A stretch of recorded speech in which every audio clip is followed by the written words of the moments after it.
Can you get the post, Hastings? And why don't you go and get it yourself? Très bien. What's going on? I've never known Hastings to be so disagreeable.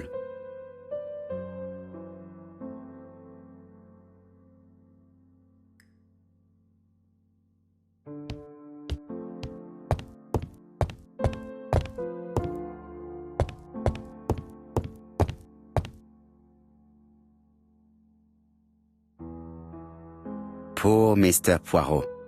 I'm quite sorry for you. If at first you don't succeed, try again. We've a long way to go still. Typery? No, that comes later. Letter T. The next little incident will take place in Doncaster on September 11th. So long. ABC. I should compare this letter with the one on my desk which I received earlier to see if it does indeed come from the same person.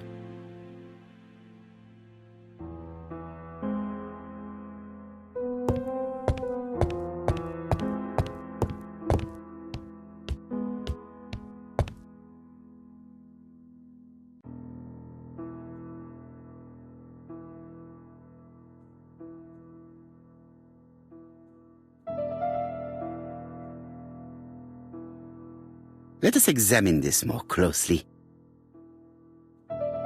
Certain characters in the two letters may have similar defects.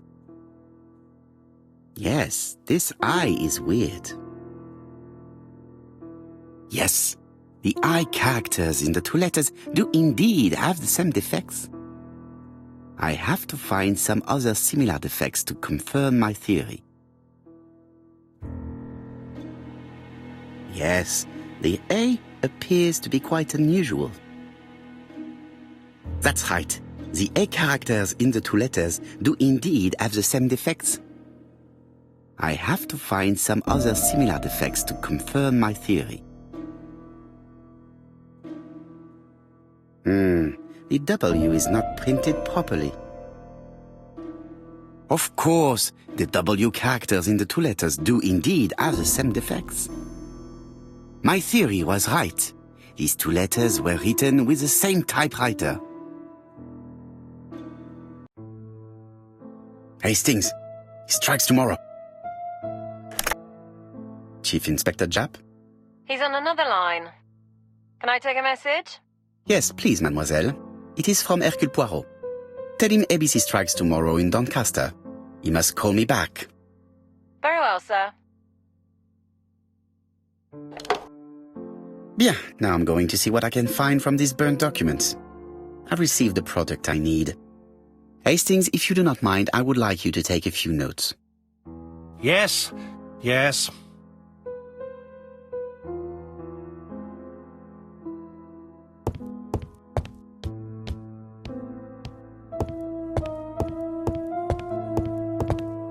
Now, down to work. What of this needs putting in order a little?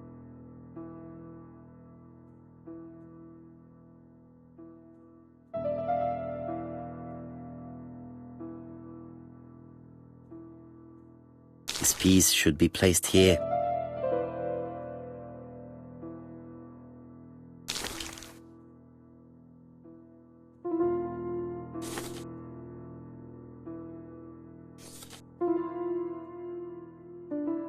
This page is finished. That's done. 3 more to go.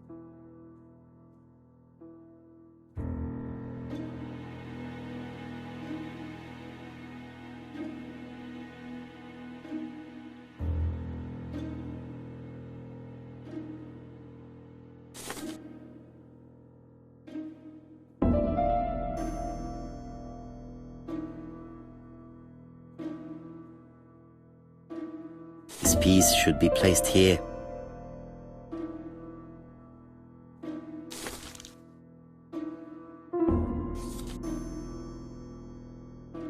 This page is finished. And that's 2 done. It's easier than I thought.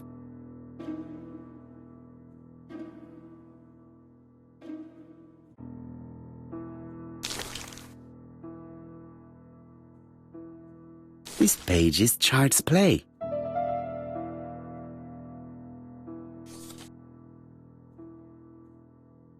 This does not look too difficult. This page is finished. Only one more. Keep going.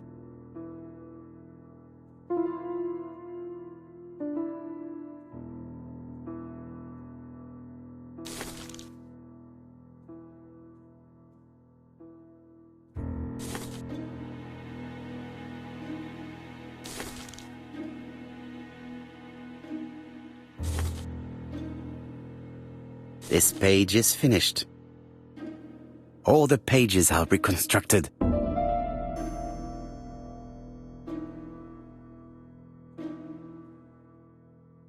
A bottle of solvent.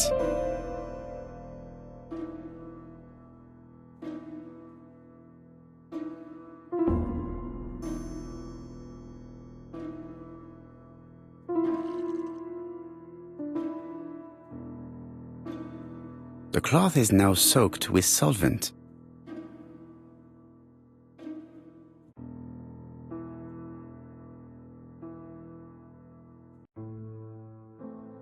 Got it! Make a note, Hastings, make a note. Mrs. Alice Asher, shop owner in Andover. Tracheitis, hemoptysis, prescribed laudanum. I got it. Look. Poirot, where on earth did you find these files? On a fire at the bottom of the garden at Campside. All right, but where did the person who burned them find them?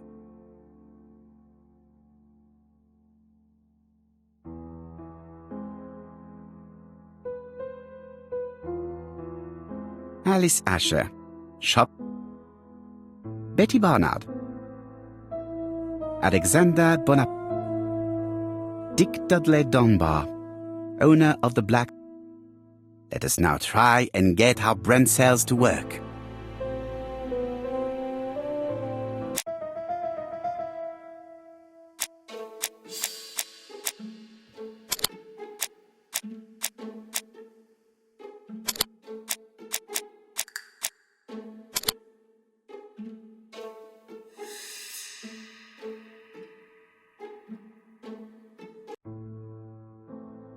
The burned documents are medical records, and without a doubt they come from Clark's archives. First of all, because all the patients have throat conditions. And secondly, their name starts with either A, B, C or D, and it is precisely the files that match these letters that have been tampered with. But why burn these files? How come the names of the two victims appear on them? And who are the two other patients? These are very good questions.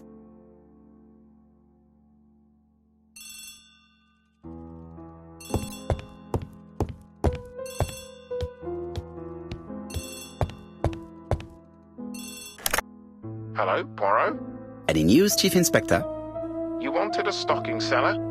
We have one. Reported by his landlady, who thought he was behaving suspiciously. He has the most unbelievable name. Alexander Bonaparte Cust. Yes, Alexander Bonaparte Cust? How did you guess? Poirot, you have magical powers. It's a serious lead. I called Doncaster. A person matching Cust's description has been seen at the station. He got off the train from London, but after that, nobody knows where he went. Look for him at the Black Swan Hotel. What? How do you know he's there? Trust me, Chief Inspector. You appear to be very sure of yourself. Very well, I'll call the Black Swan straight away. The owner is going to get a shock when he learns that there's a murderer under his roof. Chief Inspector, I would rather call myself. As you wish. Please go ahead. Hello, the Black Swan. Hercule Poirot here. May I speak to the owner? Speaking. Dick Dudley Dunbar. How can I help you? Is there Mr. Cust among your guests? He arrived today. Shall I call him for you? No, it is you I wish to speak with. But who is this Cust? A murderer. A murderer? Under my roof? It's not possible. I don't believe it. Do you think that cust might be dangerous? Oh, I do hope you're wrong. He seems so harmless, you know. Yes, completely harmless. Do not be fooled.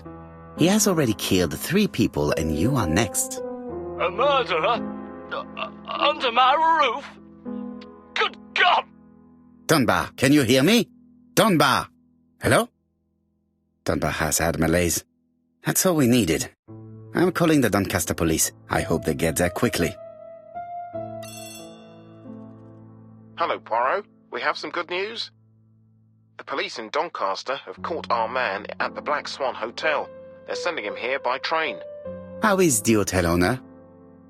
He had a heart attack. He was taken to the hospital. Oh no. It is my fault. When I told him the killer was at his hotel, I should have been more considerate. Come on, Poirot. You weren't to know he had a weak heart.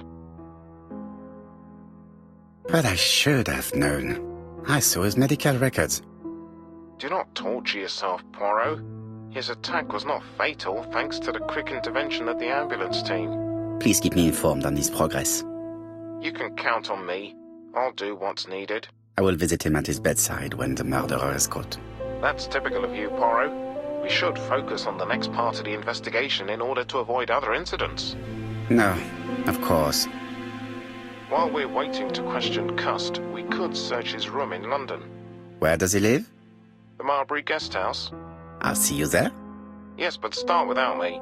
First of all, I have to sort out a few details for Cust's transfer. I understand. À bientôt. Hastings, we are making good progress. Please go and search the room of our number 1 suspect. With pleasure. I did have a dentist appointment, but I'll cancel. The dentist. So that is why you were so nervous and bad-tempered. A visit to the dentist is never an enjoyable prospect. But an unavoidable one. Go to your appointment, Hastings. I will manage on my own.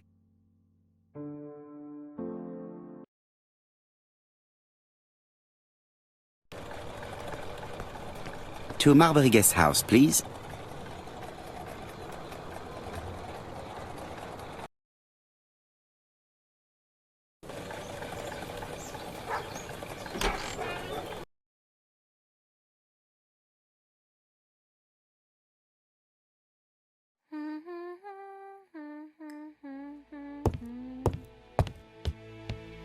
How do you do? You must be Mr. Hercule Poirot.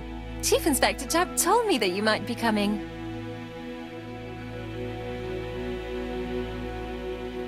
Madame, you may be of valuable help to me. It would be my pleasure to help you. Will there be some journalists there as well? I think you might even be interviewed. You are key witness. I've suspected him for some time, but he appeared so harmless. Oh yes, sometimes he got angry and waved his arms about. But even then, he wasn't frightening. And he was as gentle as a lamb again immediately afterwards. It was only this morning that I understood. He told me he was going to Cheltenham, but my daughter saw him at Euston Station. It's not the right station. To get to Cheltenham, you have to take the train from Paddington. And what's more, Mr. Cust left behind an ABC with Doncaster underlined. As you can imagine, when I saw that, I called Scotland Yard. Well done. You were right. He did go to Doncaster. So I was right to warn the police. Tell me, did you have any other reason to suspect Mr. Cust? Well, he's odd. Sometimes he coughs really loudly and complains that his throat is burning, and sometimes he talks to himself and stares into space. He told me that it was because of a wound he got in the wall.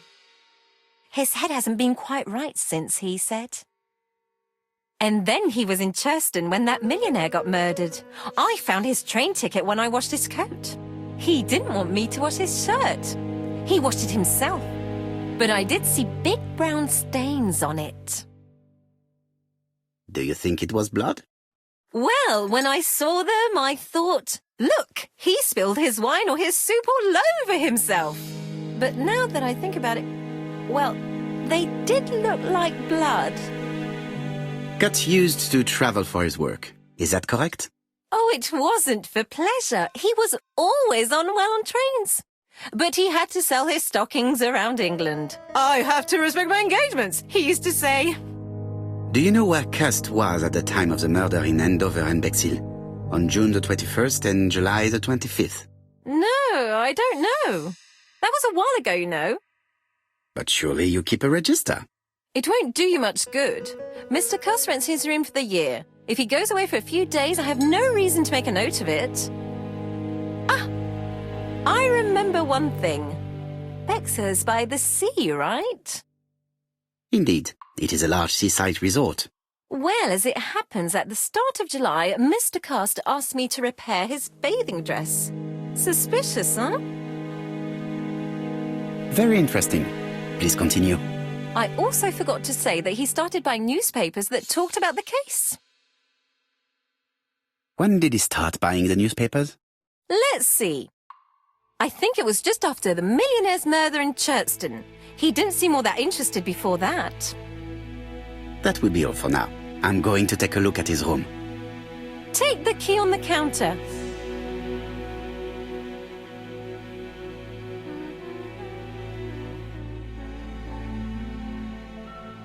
This woman appears to be in a good mood.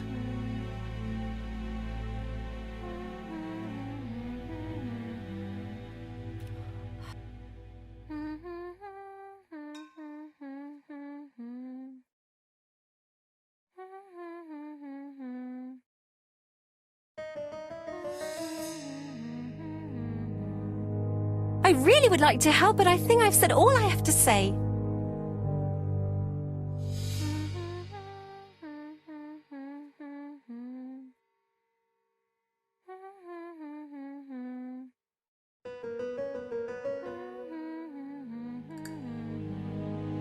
Mrs. Marbury is in a good mood. She is working very precisely in producing incredibly thin peel.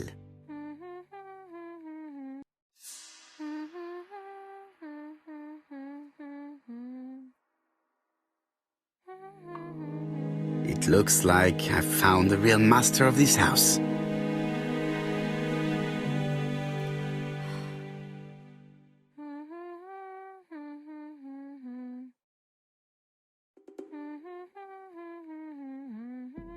There is no need to worry about the household cat.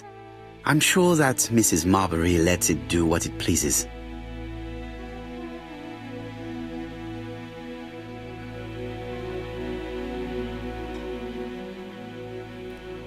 I don't think my register will help you. Mr. Cuss rents his room all year. If he goes away for a few days, I have no reason to make a note of it.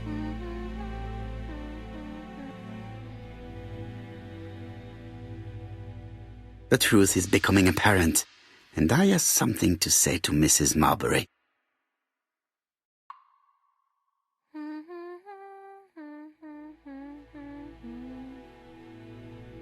I have something to say to Mrs. Marbury. Mrs. Marbury, if I am to believe the register, you rented room 306 to a certain Mr. Fishman on the day of the Bexhill murder. Room 306 is Cust's room. Can you explain yourself? Yes, I remember. Just for one night as a favour. Mr. Cust was away, all my other rooms were taken, and poor Mr. Fishman had nowhere to go.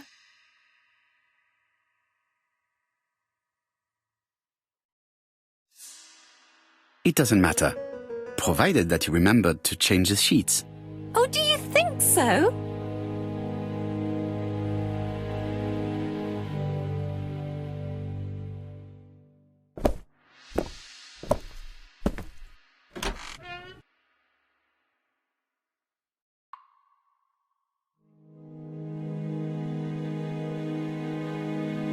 This dark stain.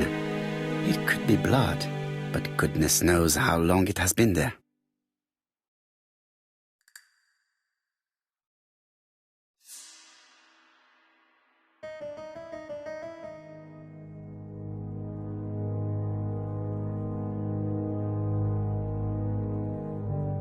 Laudanum Cameron's Chemists. Laudanum, A medicine for coughs. It is what Dr. Clark prescribed for Mrs. Asher. This subject would probably be useful to me.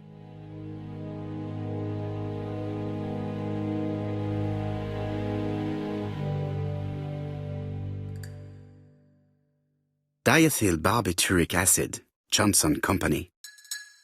I know this medicine. It is a powerful sedative. This subject would probably be useful to me.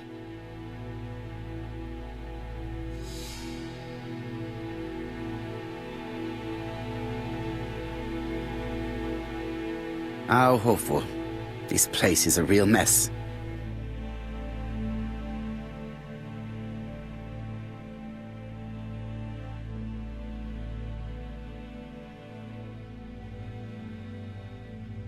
The least we can say is that Mr. Cust is not very concerned about order and balance.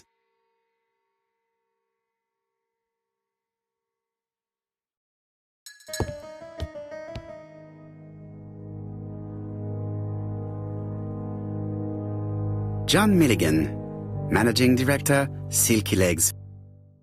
Dear Sir, further to our letters dated 5th and 10th of the month, we come. Regarding the schedule of your rounds, please do as following. June 20. This letter establishes that. Did Cust drop it when he opened the window? Or was it Mrs. Marbury while she was cleaning?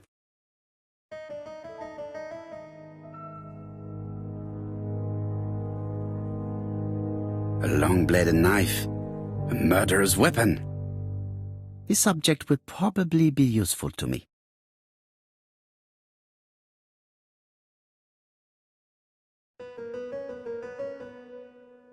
It's an ABC. Cust is parsimonious. He keeps his pencils and sharpens them until there is nothing left. It is clear that he did not grow up in luxury. I have to get the ribbon. How am I going to do it?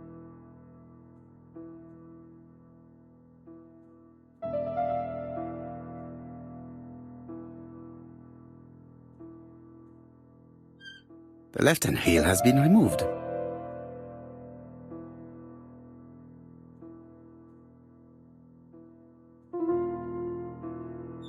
The right-hand heel has been removed.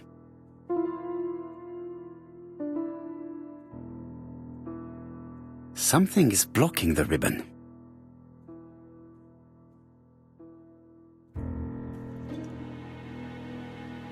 And here is the ribbon. Let us see if it was indeed used to write the letters sent by ABC. I only need the ink ribbon for my inquiry. I will let Jack clean the keyboard if he wishes. All the letters announcing the murders were written on Cust's typewriter.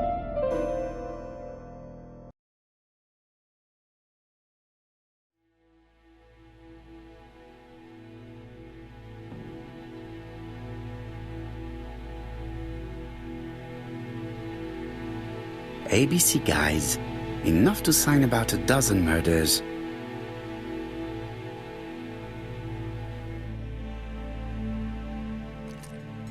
This knife is very useful. Who knows, maybe it never cut anything other than string. Stockings.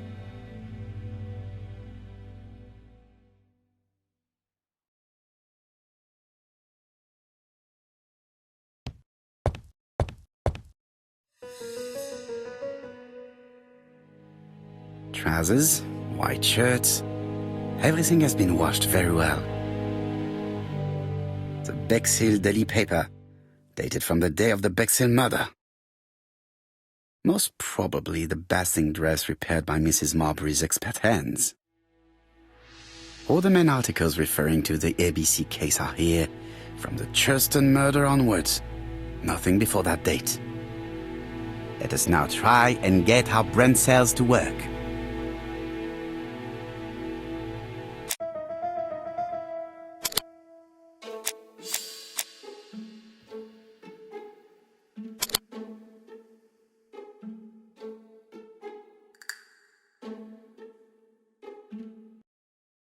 The register shows that Cust did not sleep at the guest house on the day of the murder.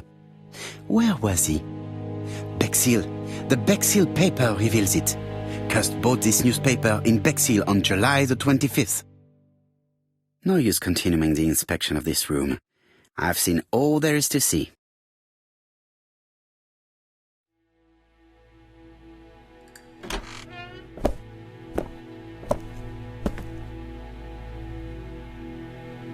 Goodbye, Mrs. Marbury.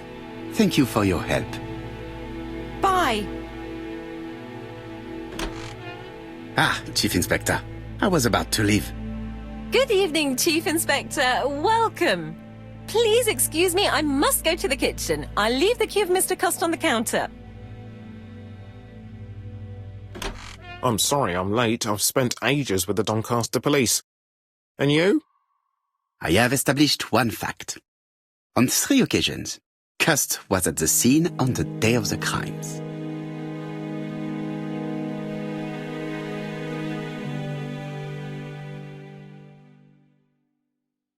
I've listened closely to what you have to say, Poirot. For me, there's no doubt Cust is guilty. Do you have any element that might prove the contrary? That is what we're going to look for. Let us now try and get our brain cells to work.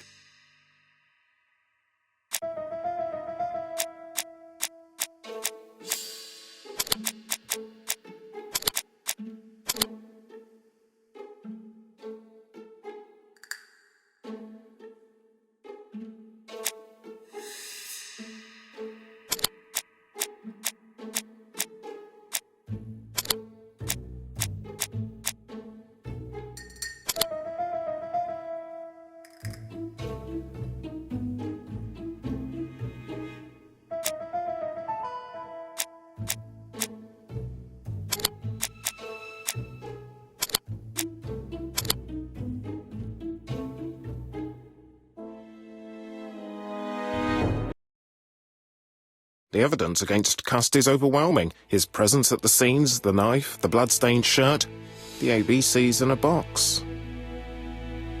C'est vrai. However, the blood Mrs. Marbury saw on Cust's shirt may have been his own. According to his medical records, he suffers from hemoptysis. The murderer cut Sir Carmichael's throat from behind, and the blood spurted outwards. You would expect the murderer's shirt to be stained on the sleeves, not on the buttonholes. Yet we see quite the opposite. You would expect the murderer to keep the newspaper articles about his crimes. But Cust's collection starts in Cheston, as if it discovered the case rather late. I agree it's troubling, but it doesn't change my mind. There's small details that we should be able to clear up by questioning Cust. When can we talk to him? Doncaster is sending him to us on the first train. Are they questioning him already? He says he can't remember a thing. It's plausible. Doctors say he suffers from absences and amnesia. Mrs. Marbury has confirmed this. He may have done the murders in an altered state. A familiar situation. It's not enough to clear his name. Dr. Thompson insisted that even if you don't know what you're doing, you never commit a murder without wanting to. Très intéressant. I shall remember that. Right. I'll go and examine the suspect's room. Chief Inspector, I took the liberty of removing a few clues to examinatum. All right, we'll discuss them tomorrow. In the meantime, I'm going to see if you've missed something.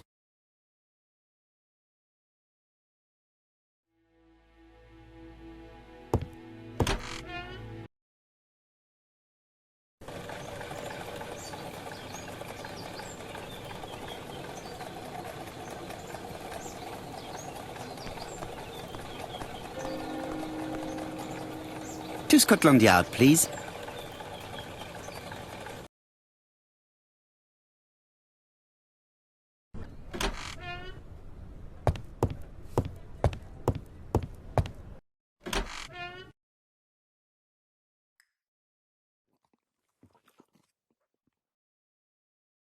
This man is not in good shape.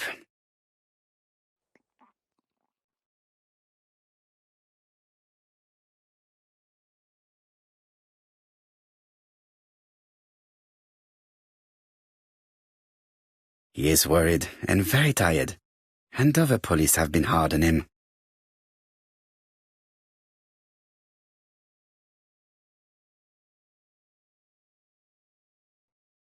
What do you want from me?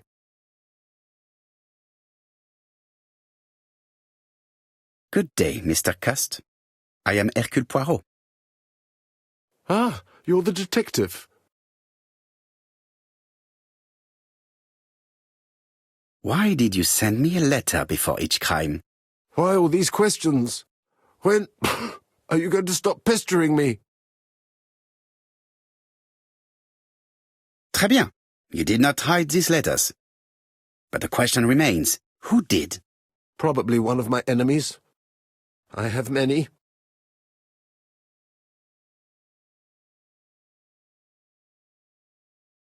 I do not believe that you are capable of murder, Mr. Cust.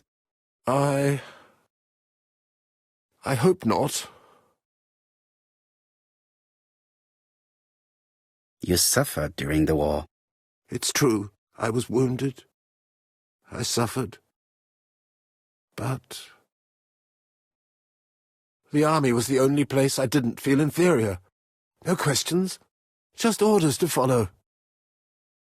But ever since you were wounded, you have absences, bouts of amnesia. And headaches. Professor Clark treated you. Yes, a few years ago he really helped me with my burned throat.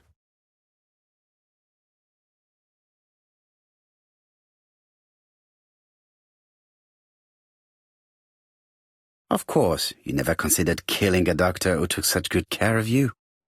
No, never.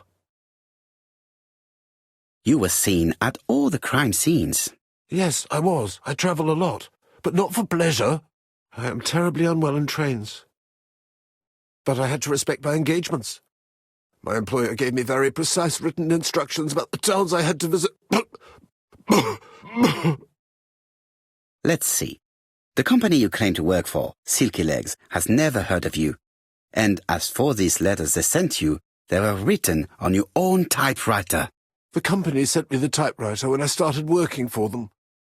Yes, but the letters were received afterwards.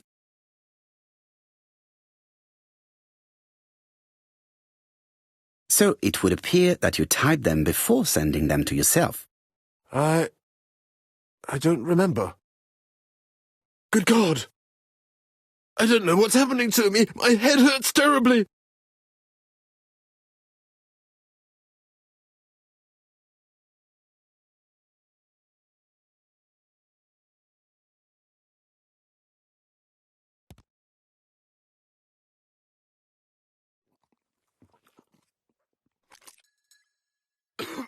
Take this. It will help you.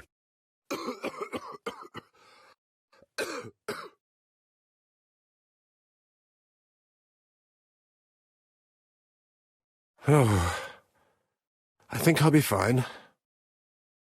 Let us see, Cust. Look at me. You know very well that you committed these murders? Yes, I know. But I'm not wrong in saying that you do not know why you committed them. No, I don't.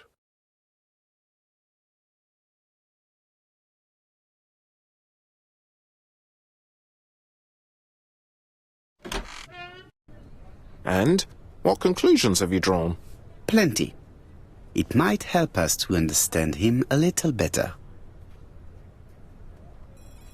Let us now try and get our brain cells to work.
I don't see any clearer than before.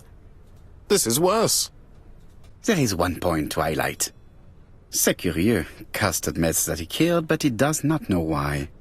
What did Dr. Thompson say? Even if Cust killed while in an altered state, it still must have been his deepest desire. He must have had a motive. Let's keep it simple. Never mind his motive. He confessed. But you see, he can confess to anything and everything. He denied the murders and then he confessed to them. He confirmed that he never typed the letters, then with great ease, I managed to get him say quite the opposite. Come on, he behaved like a guilty man. He lied to his landlady. Because deep down he believes himself guilty. From the papers he noticed that he had always been at the scene of the crimes. He must think that he killed and then simply forgot what he had done. How can you be so sure? Let us look at his psychological profile. You will understand my point of view. Let us now try and get our brain cells to work.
You see?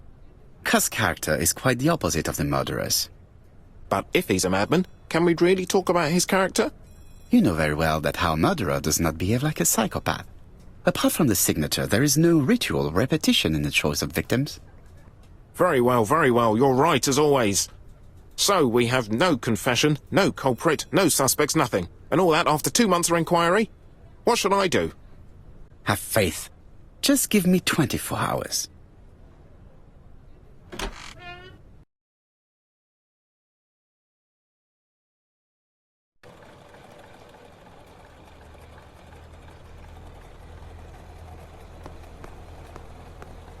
To White Haven, please.